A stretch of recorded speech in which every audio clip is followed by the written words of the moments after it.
नमस्कार, आप सभी शिक्षक साथियों का स्वागत है हमारे चैनल पे।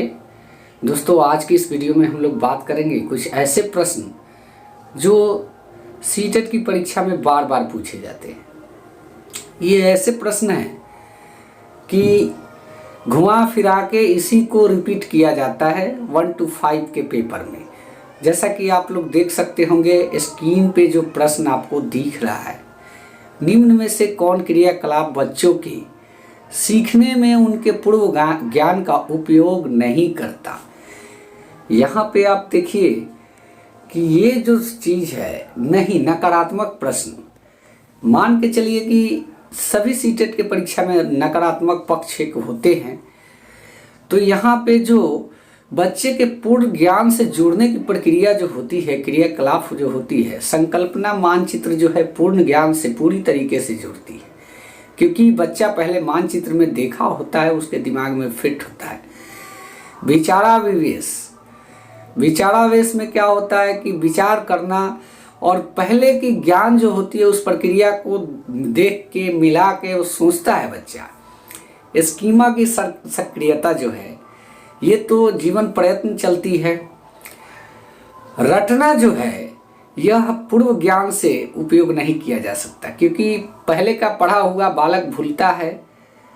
तो इसी में वो रट्टा मार विद्या का प्रयोग करता है, जो कि कहीं से भी मनोविज्ञान इस चीज़ को अलाउ नहीं करता कि रट्टा मार के आप ज्ञान को अर्जित करें। जी नहीं, मनोविज्ञान कहता है कि पूर्व ज्ञान से जोड़ के पढ़िए और जो है समझिए चीज़ों को, उसके बाद आप उस प्रश्न का उत्तर दीजिए। इसलिए रटना जो है पूर्व ज्ञान का उपयोग नहीं करता और इसका सही आंसर भी यही होगा। आप देख सकते हैं यहाँ 2 नंबर ऑप्शन जो दिया हुआ है ये बिल्कुल सही है प्रश्न के अनुसार।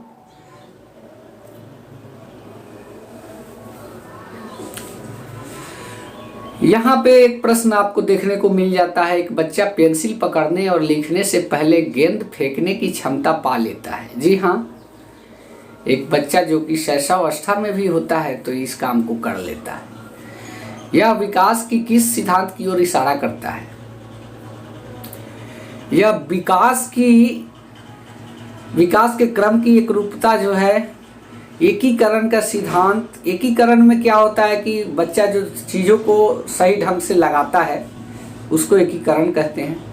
शीर्षगामी सिद्धांत, अधोगामी सिद्धांत। जी हाँ, इसका जो आंसर होगा, राइट आंसर जो होगा यह होगा आपके विकास क्रम की एकरूपता।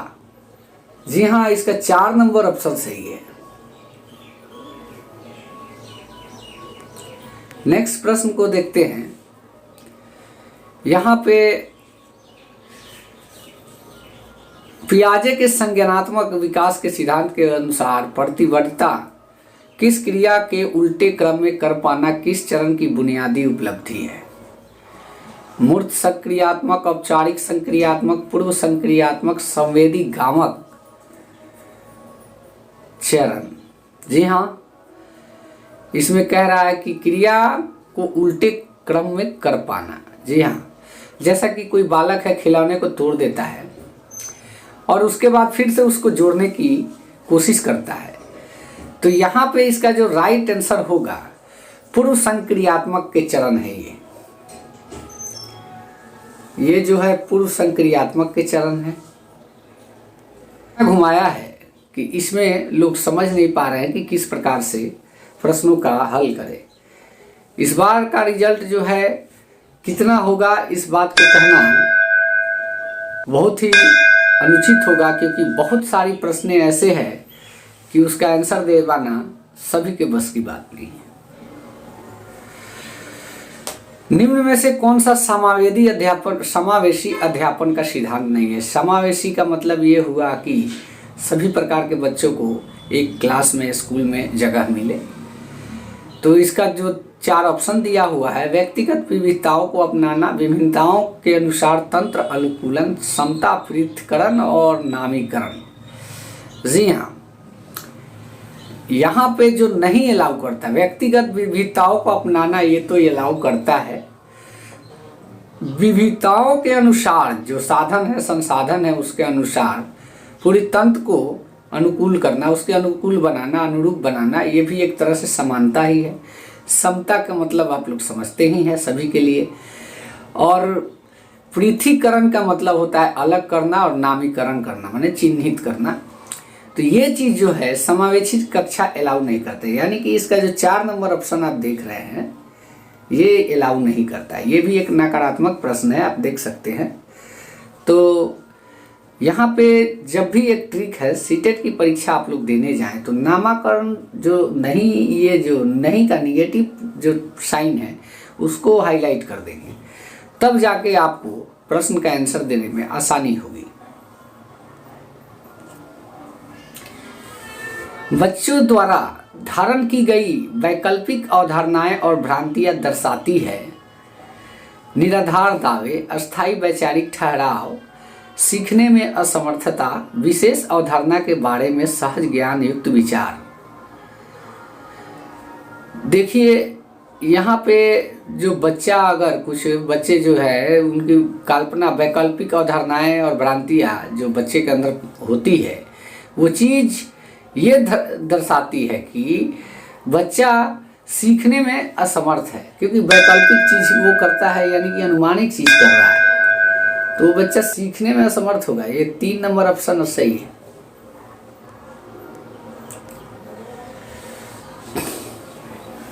यहाँ पे यह प्रश्न है, यह अवधारणा की बच्चों के आचरण को प्रबलीकरण और ढंढों द्वारा परिवर्तित किया जाता है।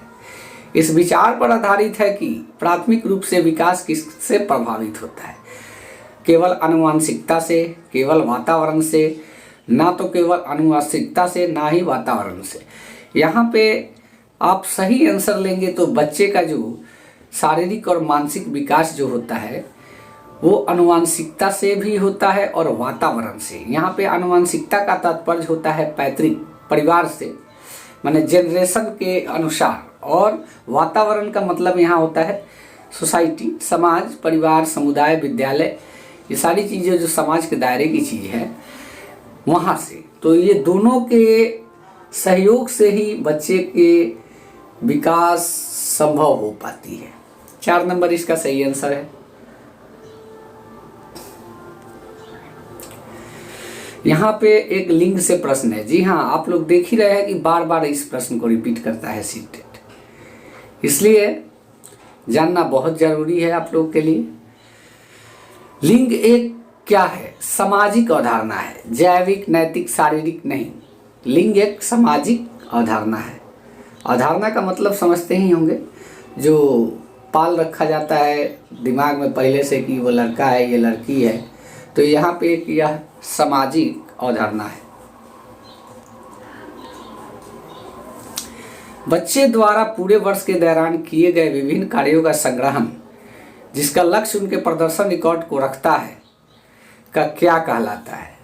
देखिए, बच्चे का जो प्रदर्शन रिकॉर्ड होता है, जो किस साल में बच्चा कैसा किया, किस मंथ में कैसा किया, इस तरीके का एक जो रिकॉर्ड बनाया जाता है उसको हम लोग पोर्टफोलियो कहते हैं।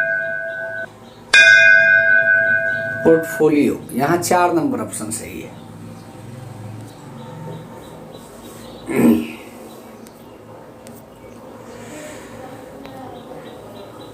तो ये थे आज के मुख्य प्रश्न जिसके बारे में हमने आप लोगों से चर्चा किया। यह वीडियो बनाने का मकसद मेरा यही था कि कुछ आप लोग हमारी चीज़ों को समझें, और मैं चाहता हूँ आपको अच्छी तरीके की गुणवत्तापूर्ण स्टडी दी जाए, इसके लिए हमने इस चीज़ को किया है। तो प्लीज़ आप लोग को यह वीडियो कैसा लगा अपने कमेंट के माध्यम से बताएं, और अच्छा लगा हो तो चैनल को भी सब्सक्राइब करें, क्योंकि अब सीटेट की जो तैयारी है इस चैनल के माध्यम से बहुत जल्द होने जा रही है, और जितने भी राज्य स्तरीय टेट है उसकी तैयारी की भी कोशिश की जाएगी इस चैनल के माध्यम से। इसलिए चैनल को भी सब्सक्राइब करें। धन्यवाद।